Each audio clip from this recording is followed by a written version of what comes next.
등이 모락모락 나오네. 전 세계 평균 염분이 35 정도 된다고 했죠? 우리 이 그래프를 보면은 35가 어디 찍혀 있냐면 여기 찍혀 있죠? 약 초록색 정도 되는 게 35쯤 됩니다. 초록색에 해당하는 게 여기 초록색이죠? 이게 평균인 지역이 이런 지역이 평균인 지역인 거고, 우리나라는 좀 낮았었죠? 푸른색, 그죠? 푸른색이 조금 염분이 낮은 곳이라서, 우리나라 찾아볼까? 우리나라 어딨냐? 안 보여, 그죠? 어디? 여기 이쯤? 이쯤인가? 요쯤? 요쯤인가? 이거 아프리카. 아, 이거 북아메리카네요? 아직 없네요. 요쯤에, 여기 어디 있어? 요 오른쪽 여기 어디 있겠다. 우리나라 없어, 지금 이 지도상에. 안 좋은 지도야. 우리나라 없습니다. 우리나라 요 끄트머리 어딘가 있을 거야. 중요한 건, 자, 여기서 보면은 전 세계 염분의 분포를 볼 수 있는데, 붉은색 쪽으로 갈수록 염분이 높은 지역이야. 보이나요? 염분이 엄청 높은 지역이고요. 푸른색으로 갈수록 염분이 낮은 지역입니다. 이 남극 쪽은 굉장히 염분이 낮은 걸 볼 수가 있고요. 그다음에 북이 30도, 남이 30도 부근이 붉은색으로 표현되어 있죠? 염분이 높다는 뜻이야. 높은 편입니다. 자, 우리나라를 제외하고 한 30도 부근, 거기가 지금 염분이 높은데, 여기가 염분이 높은 이유가 뭐냐면, 봐봐. 염분이 높다는 건 되게 짜다는 얘기죠. 쉽게 생각합시다. 짜다. 왜 짜냐? 영도. 여기는 지금 초록색이 많잖아요. 영도인 지역. 영도인 지역은 비가 엄청 와. 비가 너무 많이 되기 때문에 바닷물이 짜지가 않아. 그게 여기 나타나 있는 거예요.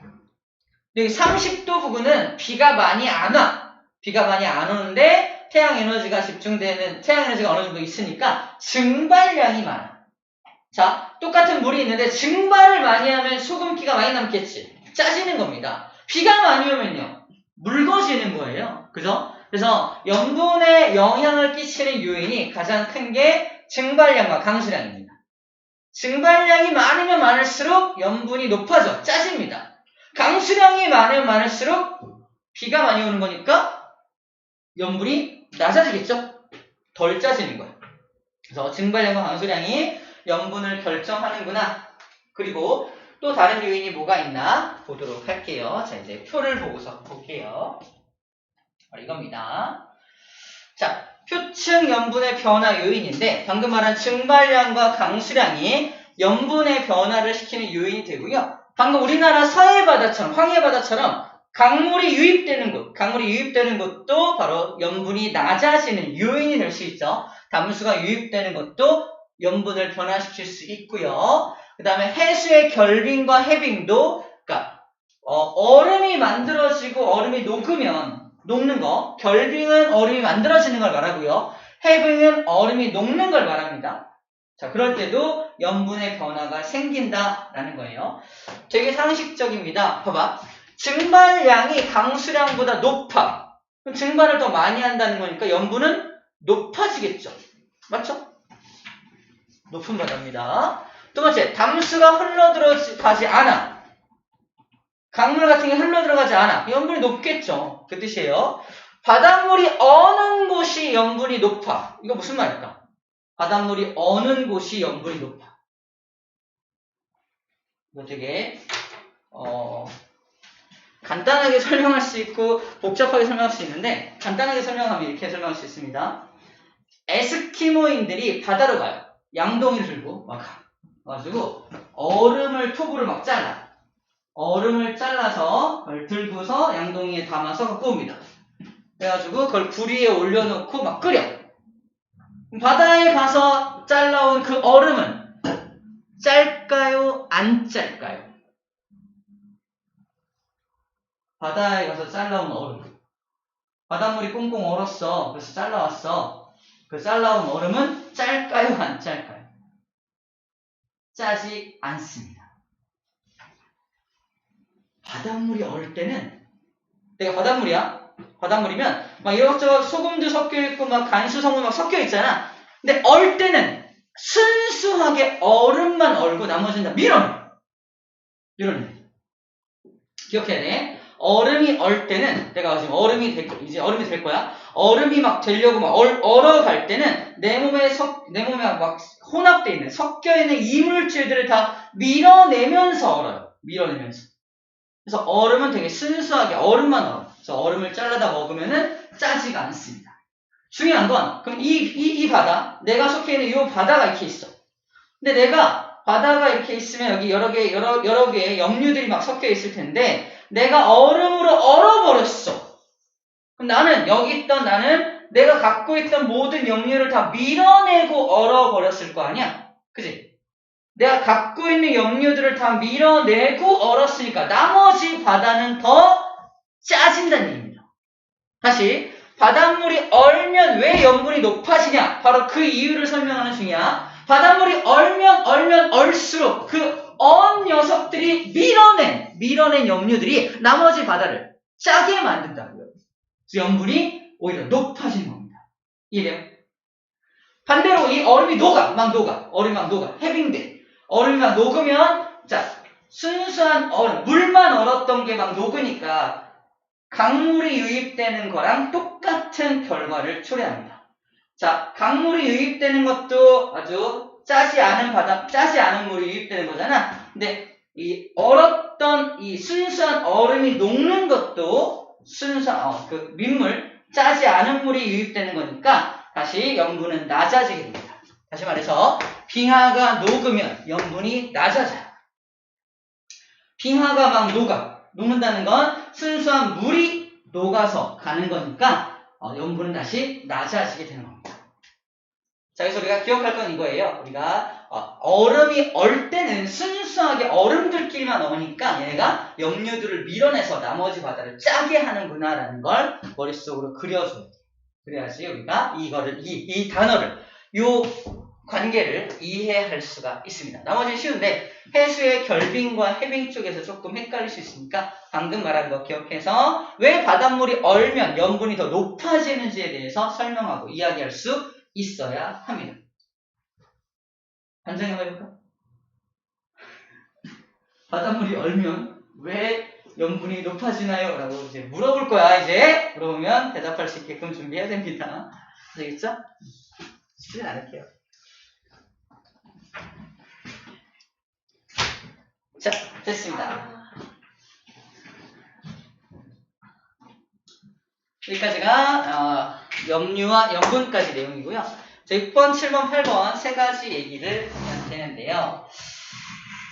이거는 뭐냐면 염분비 일정 법칙은 뭐냐면 간단하게 말하면 자, 이 북극해하고 홍해라고 하는 바다가 있어요. 염분이 둘이 다르죠.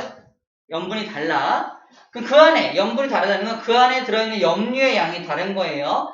자, 염분 30일 때 23.3, 77.7 아니다. 질량 23.3하고 3.27 이거 두 개 합치면 어때요? 26.5쯤 되겠네요.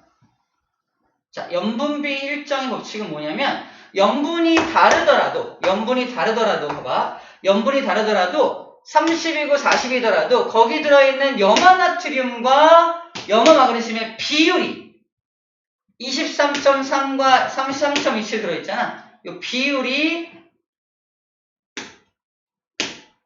40일 때는 염류가 다르겠죠? 더 많이 들어있을 거 아니야? 근데 비율이, 얘와 얘의 비율이 77.7 대 10.9 얘도 77.7 대 10.9로 똑같다라는 겁니다. 쉽게 말해볼게.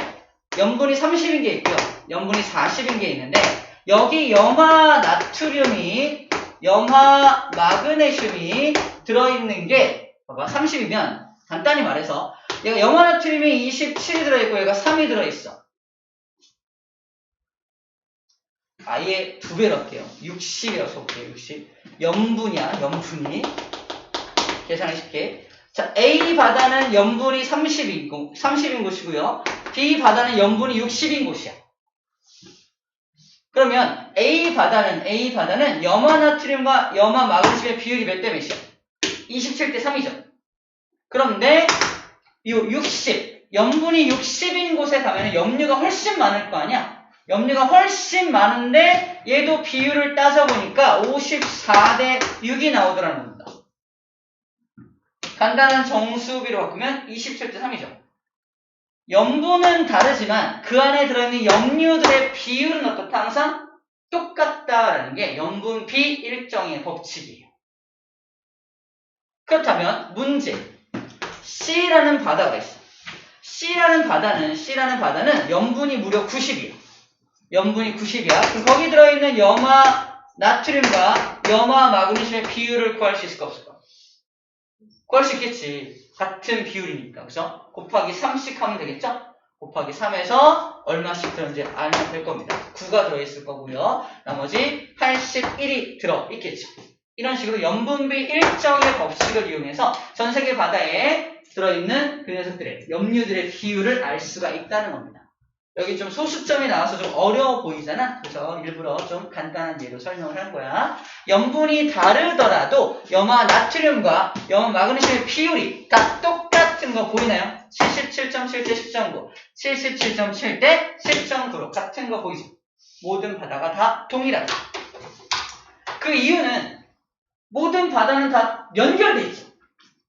모든 바다가 연결돼 있기 때문에 모든 염류들을 다 골고루 나눠 가지기 때문에. 근데 그때 강수량과 그때 증발량 때문에 그때 측정할 때마다 달라지는 것 뿐이지, 결국 만약에 현재 가지고 있는 바닷물이 돌면은 나중에는 염분이 다 똑같아질 겁니다. 그죠? 다 섞일 테니까. 하지만 현재 그 지역에서 발생되는 일 때문에 염분이 다르게 측정되고 있는 것 뿐이에요.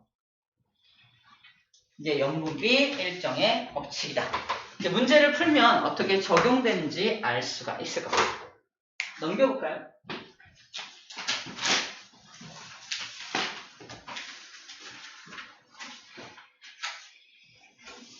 자, 이 우리나라 주변의 해류입니다. 아까 말했지만 저위도 지역, 영도인 지역에서 따뜻한 바닷물이 이렇게 흘러서 위로 올라오고요. 저 북극에 있는 그 극지방에 있는 차가운 바닷물은 밑으로 내려온다 그랬잖아. 자, 따뜻한 바닷물이 올라가는 것은 난류라고 하면 난류. 그 다음에 차가운 바닷물이 내려오는 것은 한류라고 그래요. 차가운 물을 한류라고 하고요. 따뜻한 물을 난류라고 합니다. 자, 우리나라로 오는 난류의 근원이 되는 난류는 바로 요 난류예요. 요 난류가 근원이 되는 난류고요. 이게 오른쪽으로 가서 동한 난류가 되거나, 난류로 갈라지거나 황해 난류로 갈라집니다. 자, 이 근원이 되는 해류의 이름이 쿠로시오 해류예요. 우리나라로 들어오는 난류의 근원이 되는 해류가 뭐냐 그러면 쿠로시오 해류가 저 멀리서 오다가 양쪽으로 갈라져가지고 동해와 서해로 갈라지게 되는 거예요. 특별히 제주도 지역을 지나는 걸 뭐 제주 난류라고도 불러주는데 결국은 쿠로시오 해류가 다 갈라진 거라는 겁니다. 앞으로 계속 보게 될 단어인데 우리나라에 영향을 끼치는 난류 이름이 뭐냐? 그러면 쿠로시오라고 하는 요거를 좀 기억을 해야 합니다. 쌤이 대통령이야. 저 밑에 적도지방에서 바닷물을 보내겠대, 나한테. 우리나라로 바닷물을 보내겠대. 내가 어떻게 할 것 같아? 쿠로시오.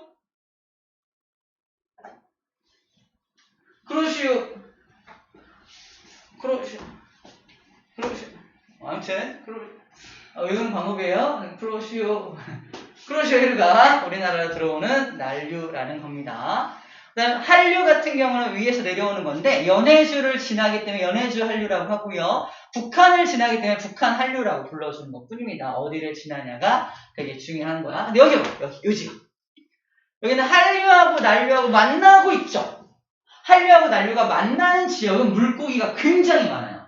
왜냐면 한류, 차가운 바닷물을 좋아하는 물고기와 따뜻한 바닷물을 좋아하는 물고기가 거기 다 살 수 있기 때문에 물고기가 굉장히 많습니다. 그래서 요 지역에 어부들이 출동해서 물고기를 잡는 거야. 여기를 조경수역이라고 해요. 한류와 난류가 만나는 지역을 조경수역이라고 그러고요. 조경수역이 여기를 말합니다. 근데 겨울에는 이 한류의 힘이 강해지니까 조경수역이 약간 밑으로 처져요. 근데 여름에는 난류의 힘이 강해지기 때문에 약간 올라갑니다. 그래서 겨울에 북한 어선이 우리나라 쪽으로 내려오는 이유가 바로 저것 때문에 조경수역이 자꾸 우리나라 쪽으로 처지니까 따라 물고기를 따라 내려오다 보니까 우리나라 국경을 침범하게 되는 거죠. 조경수역 문제가 바로 이런 문제입니다.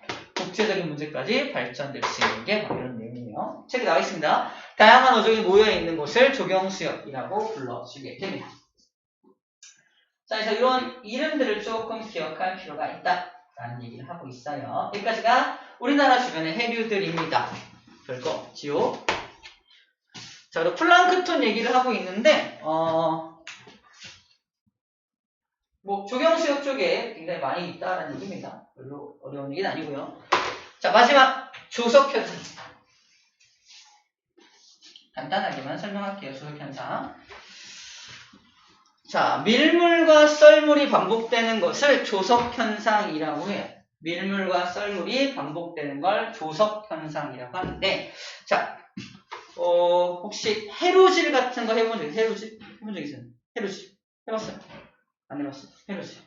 물이 쫙 빠졌을 때, 양동이 하나 들고, 장화 같은 거 신고 막 가가지고, 그 갯벌에서 막, 이렇게, 조개도 잡고요. 갯벌에서 문어 막 잡고 막. 갯벌에 어디 웅덩이에 갇혀있는 물고기를 막 그냥 손으로 주워 담고 막. 이게 해루질이거든요. 그러니까 밀물일 때 쫙 물고기들이 들어와. 썰물일 때 쫙 빠져나가는데 어떤 물고기는 미처 못 빠져나가고 갯벌에 갇혀있는 거야. 그럴 때, 잘 걸렸어. 자, 손으로 잡으면 됩니다. 재밌겠죠? 해루질 되게 재밌대요. 중요한 건 우리나라에 밀물과 썰물이 반복되고 있다는 겁니다.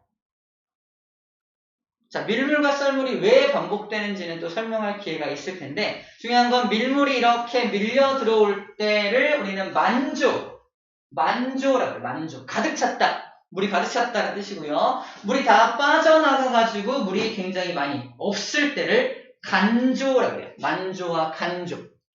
만조가 가득 찼을 때, 간조가 다 빠져나갔을 때입니다. 만조는 밀물로 물이 들어왔어 꽉 찼을 때를 말하는 거고, 간조는 썰물로 물이 빠져나가가지고 다 빠졌을 때를 간조라고 불러줍니다. 이때 물이 왔다 갔다 하잖아. 물의 흐름을 조류라고 해요. 조류. 물의 흐름을 조류. 조류가 흐른다라고 표현합니다. 이 조류가 흐른다라고 표현을 해요. 그래서 만조일 때, 간조일 때, 만조일 때, 간조일 때가 이렇게 반복이 됩니다. 자, 봐봐. 시간을 따지면은 이게 19시, 21시니까 한 17시, 오후 5시. 오후 5시부터 여기는 새벽 5시. 여기가 15시가 한 새벽 오후 3시. 오후 3시니까 여기쯤이 한 오후 5시쯤 되겠네. 다시 말해서 오후 5시부터 그 다음날 오후 5시까지 며칠이야? 하루죠. 하루야. 하루 동안에 만조 2번, 간조 2번인 걸 기억합니다. 자, 하루에 만조, 밀물이 2번 반복되고요. 썰물이 2번 반복된다는 겁니다. 24시간을 기준으로 4시로 자르면 한 6시간마다 밀물, 썰물이 반복되게 되겠죠. 물론 조금씩 차이가 계속 나요. 그래서 물때를 맞춘다라는 표현이 바로 이거예요. 해루질하러 갔어. 아까 해루질하러 가자. 딱 갔는데 물 가득 차 있어. 몇 시간 기다려야 돼? 6시간 기다려야 돼요. 그래서 물 빠지니까. 그죠? 이걸 잘 맞춰가야 됩니다. 해루질은 그래서 좀 잘 보여야 되잖아. 그러니까 주로 낮에 하면 낮에 물 빠졌을 때가 제일 좋겠죠. 그지? 밤에 가면 밤에 물 빠지는 날도 있는데 그날 이제 랜턴을 들고 가가지고 이렇게 찾아야 되니까 불편하죠. 그러니까 낮에 물 빠지는 그런 날 해루질하기 굉장히 좋은 날이라고 합니다. 자, 조석주기라는 게 조석이라는 표현이 이렇게 밀물 썰물이 반복되는 걸 조석이라고 표현을 하고요. 이 조석주기라는 건 이렇게 반복되는 거, 주기적으로 반복된다라고 표현을 하는 겁니다. 자, 그리고 이 조차라는 건 뭐냐면 이런 거야. 이 쌤네 아파트예요. 바닷가에 지었어. 밀물 때 여기까지 물이 차. 썰물 때는 여기까지 물이 차요. 요 높이 차 있죠? 그지? 이걸 조차라고 합니다. 여기는 18층, 여기는 4층, 그죠? 18층과 4층의 차이 있죠? 요 차이가 조차가 되는 조차가 갯벌에다 집 지을 거야. 이렇게. 자, 밀물과 썰물의 이 높이 차이를 조차라고 불러줍니다. 아시겠죠? 당연히 황해보다는 황해가 동해보다 조차가 크다. 무슨 말이냐면 우리나라 서해바다 쪽이 이 조석 강만의 차가 되게 커요. 동해바다는 크게 이 밀물 썰물의 차이가 크게 없는데 서해 바다가 되게 큽니다. 그래서 서해 바다 쪽에 이 조차를 이용한, 이 조류를 이용한 발전소가 있죠. 조력 발전소라는 게 바로 서해 바다 쪽에 만드는 이유가 조차가 굉장히 크기 때문에 그렇습니다. 조석축이라는 건 이렇게 반복되는 걸 조석축이라고 하고요. 그다음 만조부터 그 다음 만조까지는 한 12시간쯤 걸리겠죠. 더 정확하게는 12시간 25분 정도가 걸린다라고 합니다.